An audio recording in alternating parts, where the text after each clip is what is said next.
Welcome to the Healthy Gut Podcast, the place where you can learn how to achieve a happy, healthy gut with your host, Rebecca Coomes.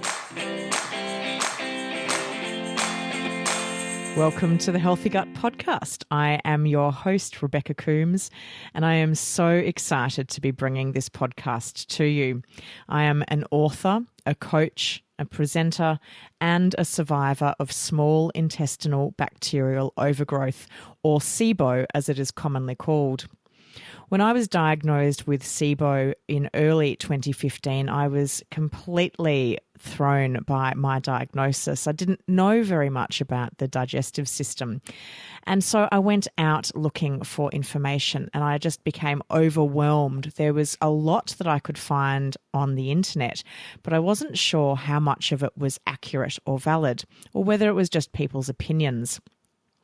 So I became passionate about helping others live well with SIBO and other disordered digestive disorders. The Healthy Gut Podcast is a place where people with disordered digestion can come and hear specialists talk about gut health. It's a place where you can learn the latest in research, science, and treatment options. Yes, we will have a SIBO focus, but we will also be looking at other disordered digestion, such as irritable bowel syndrome, inflammatory bowel diseases, and other gut and digestive issues. Importantly, we're also going to be looking at the impact our lifestyle has on us. And I realized in my own journey that I had to address other issues other than my gut before I could truly regain my health. So we're going to be looking at things like our awareness, our nutrition, our movement, our mindset, and our lifestyle.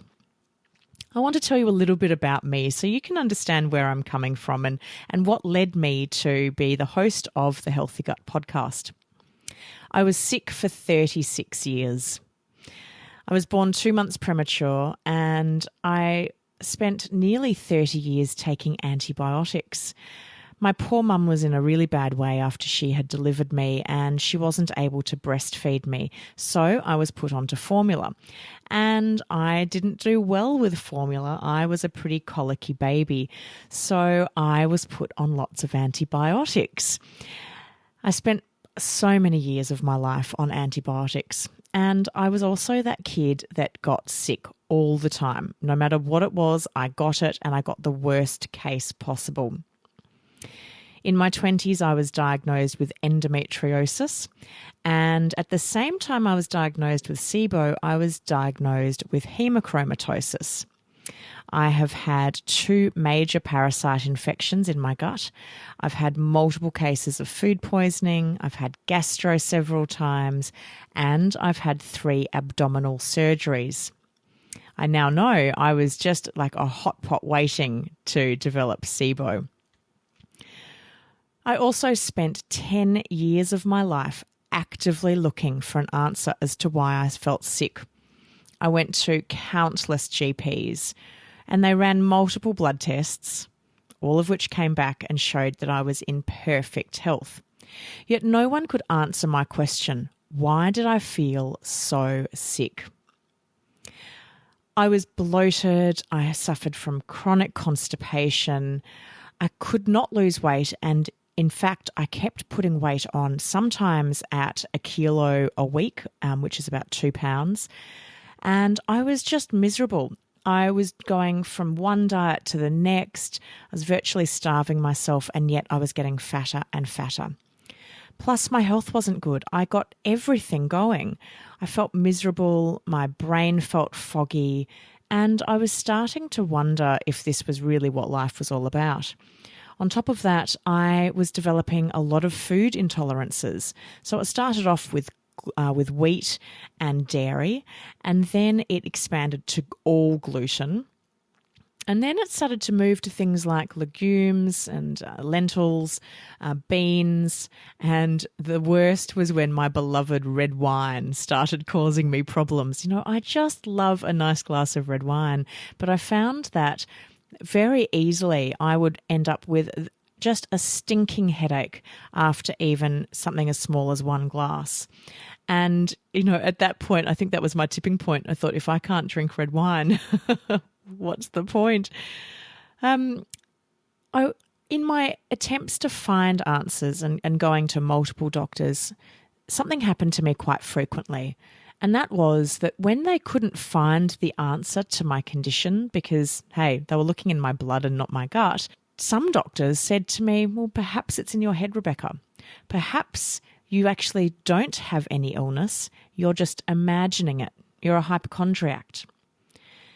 Now, can you imagine how terrible that feels when you know you feel sick, you know that this isn't the way you want to live life, and yet someone who's got a medical qualification suggests you're making it up?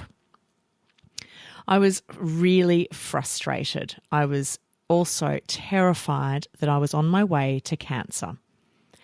And I didn't want to die prematurely. I felt like I still had a lot of life left to live, and I was really scared I didn't have much time left.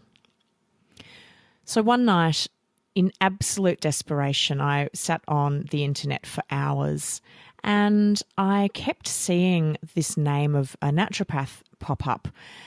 And I thought, well, people are talking about her. She must be worthwhile going and seeing. And luckily for me, she wasn't too far away, so I made an appointment. I walked into her clinic and I sat down and she said, how can I help you? And I said, I don't know. I don't know how you can help me, but I feel so sick and I don't want to live like this anymore. I just need someone's help.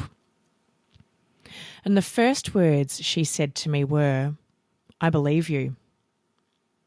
Imagine if every healthcare practitioner out there said those three little words, I believe you. Imagine the difference that would make for us patients, knowing we have the support of a healthcare practitioner. Now, my naturopath was saying to me she believed me when I said I felt sick. Now, she didn't know the answer to why I felt sick at that moment in time, but she was willing to work with me to uncover what was going wrong. And suddenly I went from feeling like I was completely alone and isolated with no one helping me to then having one person on my team that knew something about health. And not long after that, she put me through the SIBO breath test, which we did as a lactulose breath test with the lactulose solution, and it came back positive. I had hydrogen-dominant SIBO. I can't tell you the relief I felt when I finally had an answer. I had a name for it. I had a name for this condition that had been making me feel sick for so long. I was literally leaping around in the air saying, I have SIBO. Look at me. I have SIBO. Isn't it wonderful? And I decided that I was going to do everything it took to get well in the shortest possible time. In fact, I had decided I was going to be the quickest case of SIBO ever to have graced the earth. Relief was quickly replaced with anxiety. What the hell was I going to eat now? I was already living a really restricted diet. But going on to the SIBO biphasic diet by Dr. Narala Jacobi, Australia's leading SIBO specialist, felt like I was going to Mars. How on earth was I going to live my life now? What was I going to tell my partner, who was already a little bit frustrated with my limited food choices? How would I tell my friends and my family? How would I live?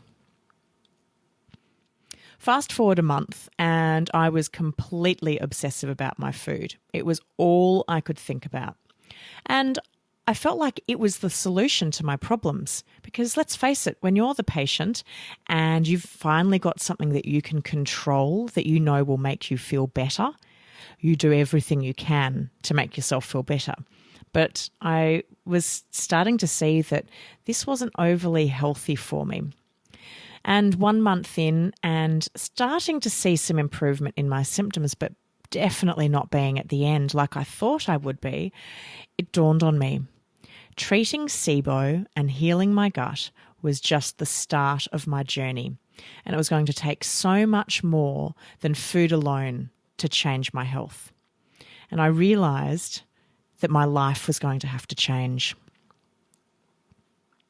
I was hyper aware of how food made me feel, but I wasn't connecting with anything else.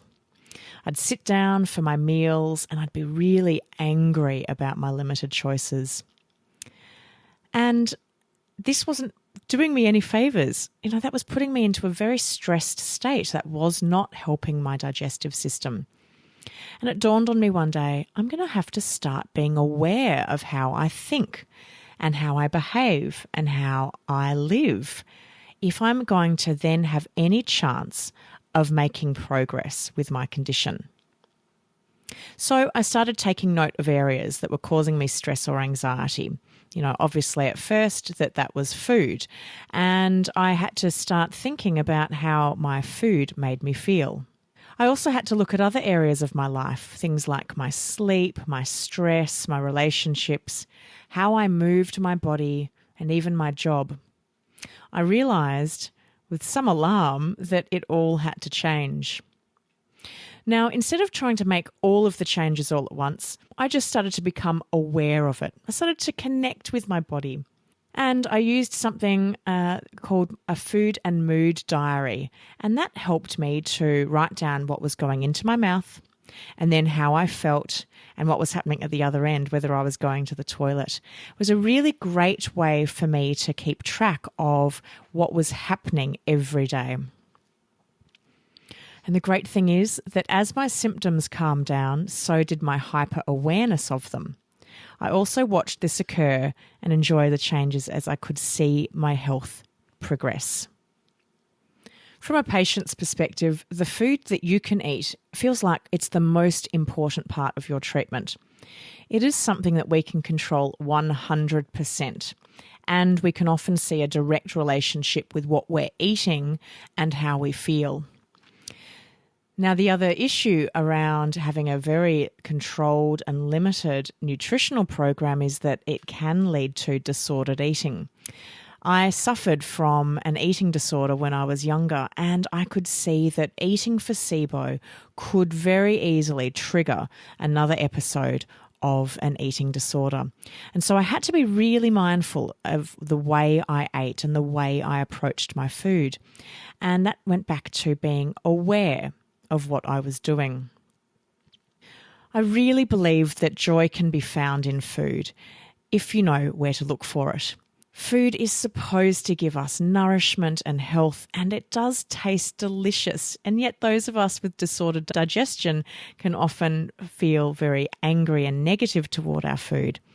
So if you're listening to this podcast today, look at how you can think more positively in your food. And when I started to approach my food with love and joy and move away from anger and frustration, I enjoyed eating so much more. And also I felt like my health improved once I started being more positive about my nutrition. After years of being chronically ill, I recognised as well I was not moving enough. And I'm one of those people that goes from 0 to 100. I'm either lying on the couch doing nothing, or I'm training for a triathlon. And I've been known to do both of those things. But I was in a really weakened state at the time of my SIBO diagnosis. I had been very unwell for quite a long time, and because of my SIBO, I was carrying a lot of extra weight. I didn't feel that I could do it on my own. So I went and found a personal trainer who could work with me. And I turned up at his studio and I explained to him that I'd just been given this diagnosis of SIBO, and I was looking for someone that could work with me. I wasn't able to go into intense sessions at that point in time, and I needed a trainer that was willing to work right at the base level with me to help build my very basic level of strength before even suggesting to increase the intensity or change the diversity in my exercises. Now, I'm really lucky and happy to say that he did. He was really happy to be part of my journey, and 2 years on, I still work with him every single week. And what's great is that I've been able to educate him on this condition called SIBO, but also that he's helping me learn more about my body. Moving your body is important, but it's also important on how you move your body and making sure that you move it for the right way according to your current health journey. If you're feeling quite unwell and then you go and do a really high intensity session, you may be putting your body under too much pressure. You may find that you actually feel better by doing something much more gentle like walking or yoga. And listening to your body, listening to what it's saying to you, how it feels is also really important. Going back to being aware. I have days where I feel really strong and I'm very comfortable going and doing a more high intensity session. But there are other days where if I haven't slept well or if I've been feeling a little bit stressed, that I recognize that my body needs something less. And I'll do something gentle, like I'll go for a walk, or I might go and do some yoga, or even I'll just do some meditation and focus on my breathing just to help my body return to a calm state. The fourth component that I realised I had to address as I returned to health was my mindset. Our mindset is so important in helping or hindering us to get well. Now, my mindset was in a terrible state. Not only had I been chronically ill, but I was also the survivor of sexual abuse and terrible bullying when I was at school. So I knew all there was to know about hating yourself. If there was any opportunity for me to feel really down on myself, I took it with both hands and ran with it because that's all I'd ever known. I'd also only ever known being a sick person. I identified with it. In fact, you could say I even kind of wore it as a badge of honour. When you're chronically sick, you know what sick is, but you don't know what health is. Let me tell you about a time that I was sitting down to lunch and I had a beautiful pasture-fed steak and some salad. And luckily for me, I was able to eat raw vegetables while I was treating my SIBO. And as I sat down to eat, I was so angry at my food. I was angry that I couldn't go and eat burgers and fries. I was angry that other people looked like they could eat whatever they wanted and not have any symptoms. I was angry that I had to spend money on this food.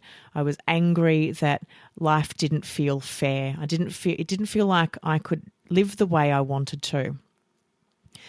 And I was feeling stressed and anxious, and I stopped and I made that connection. I became aware with my mindset. And I thought, if I approach my food with such anger, what happens to it when it comes in me? Do I get the nutrients, or is my body not able to deal with it because all it's known in the process leading up to eating has been anger and frustration and negativity? So I stopped, I paused, I took a big deep breath in and then another one and then another one.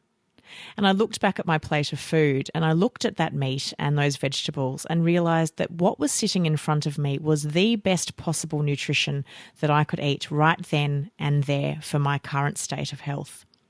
And so I started visualising all of those nutrients coming into my body, going out to the cells that needed them the most and supporting my body to get well. I also realised I needed to switch off my electronic devices. I was a corporate marketer for many years, working in high-powered, stressful jobs.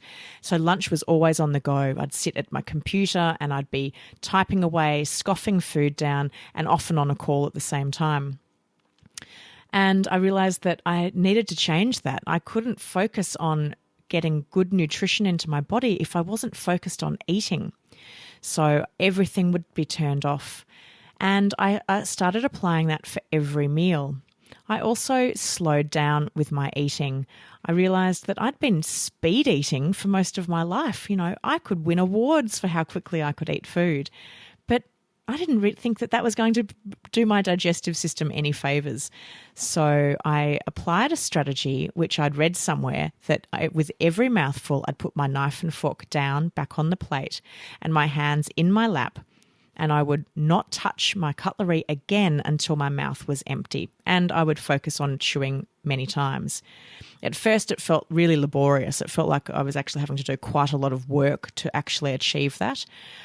But within, a short period of time, that became my natural state. And in fact, if I ever have to eat on the go or in a hurry now, it feels really odd, whereas that used to be my norm.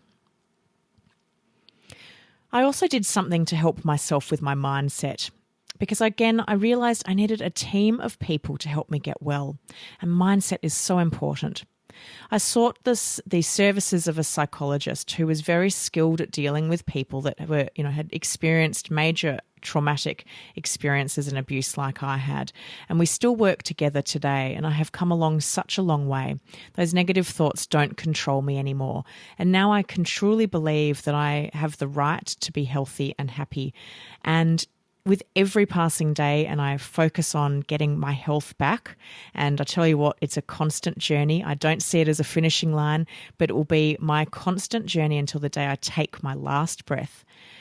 But I now know that I've got the right mindset to support my body to do that. The fifth component was my lifestyle. I needed to change my lifestyle to support a healthier life. I had been a very big drinker in the past. I lived in the UK for many years, and socialising there is done in the pub because the weather is pretty ordinary for most of the year. And then when the sun comes out, everyone heads out to parks and gardens and socialises with alcohol there. So you're literally drinking every week, all week. I used to congratulate myself on having one night off a week on the alcohol.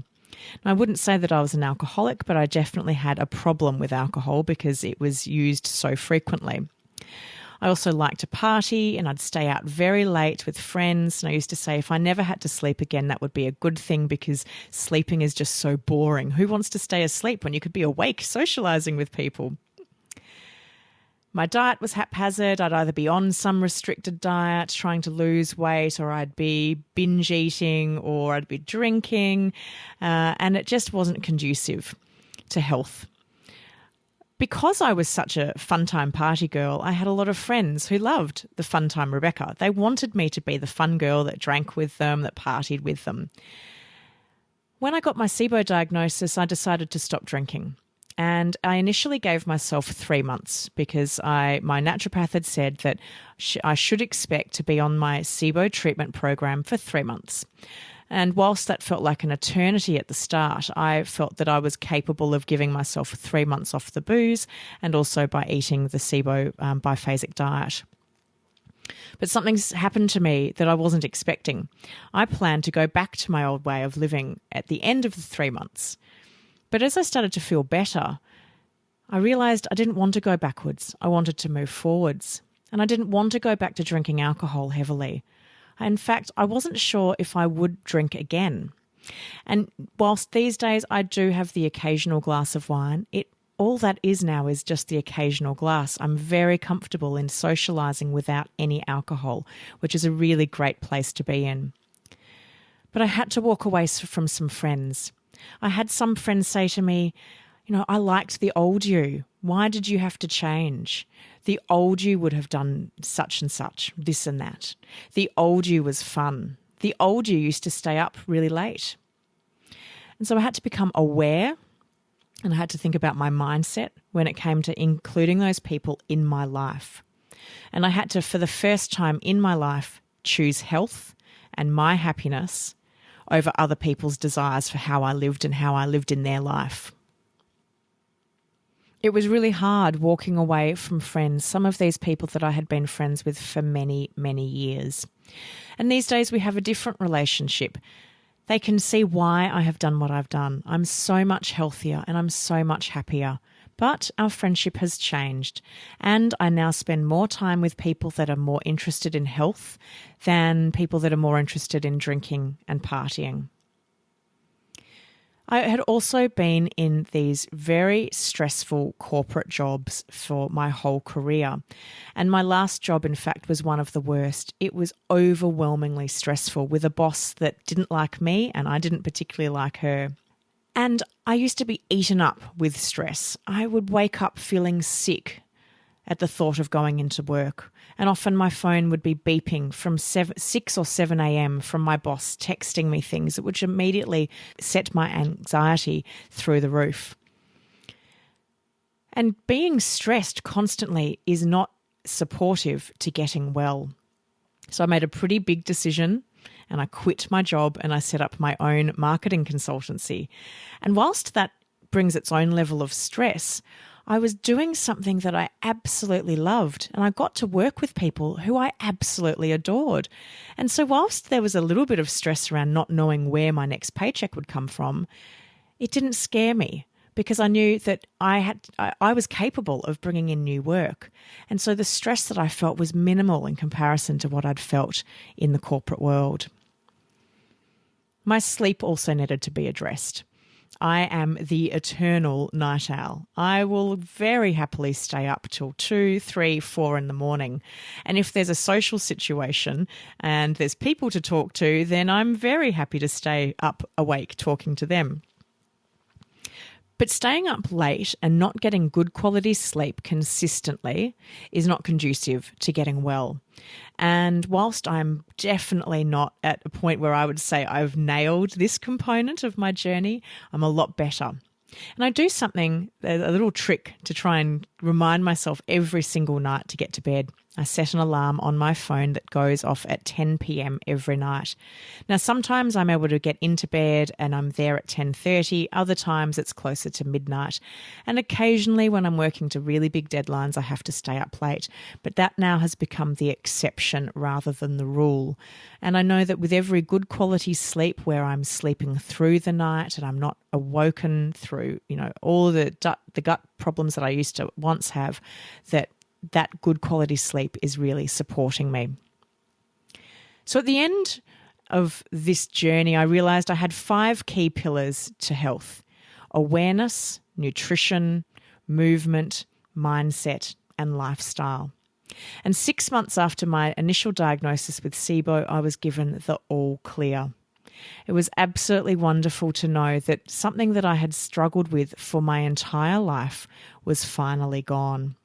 Now, by no means do I think that I will necessarily be free from SIBO for my life. I know I am at risk of redeveloping it because I have endometriosis. I suspect I have adhesions in my abdomen from my abdominal surgeries.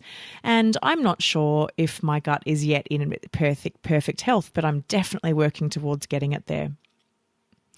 So the Healthy Gut podcast will be talking about those 5 key pillars to health, along with the information and research that is coming out on SIBO and all things gut health. Today, I am absolutely passionate about helping people live well with SIBO and other gut disorders. Yes, we may have a chronic illness, and yes, it affects millions of people every single day. But it doesn't have to be a life sentence. Imagine if every single person out there had a dream team of their own that was helping them and supporting them to regain their health. What a different place our world would be. I look forward to sharing the interviews with you that I have got lined up. I have got some absolutely wonderful specialists coming on the Healthy Gut podcast. I'm Rebecca Coomes from the Healthy Gut podcast, and I look forward to sharing a wealth of information with you over the coming episodes. If you would like to know more about the 5 key pillars to health, head to thehealthygut.co/pillars. And you can download a free information sheet on the 5 key pillars and how you can apply them to your life and health today. I love hearing from my guests from the podcast, so don't forget to write me a review in iTunes and tell me what you think of the Healthy Gut podcast. I also want to know who you would love to have on the show as a guest and what topics you would like me to cover. So don't forget to put that in the comments as well. And if there's anyone that you know that you think could benefit from listening to this podcast, don't forget to share it with them. If you'd like to connect with us, you can find us on all major social media platforms. We are The Healthy Guts on Facebook. On Instagram, we are the.healthy.gut. And on the other platforms, we are The Healthy Gut. All the links to those links are in the show notes below. I can't wait to speak to you next time. Thanks for listening.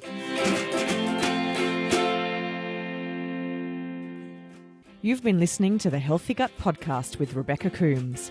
To learn more about the Healthy Gut or the podcast, head to thehealthygut.co/podcast. If you would like to help support the continuation of this podcast, you can make a contribution at thehealthygut.co/podcast. With thanks to Julian Pryor from J Podcaster for the production and editing of this podcast. To learn more, head to jpodcaster.com. We would also like to thank Rebecca Coomes for the original music score. To hear more of Belinda's music, head to soundcloud.com/Belinda Coomes. The Healthy Gut podcast is a production of The Healthy Gut.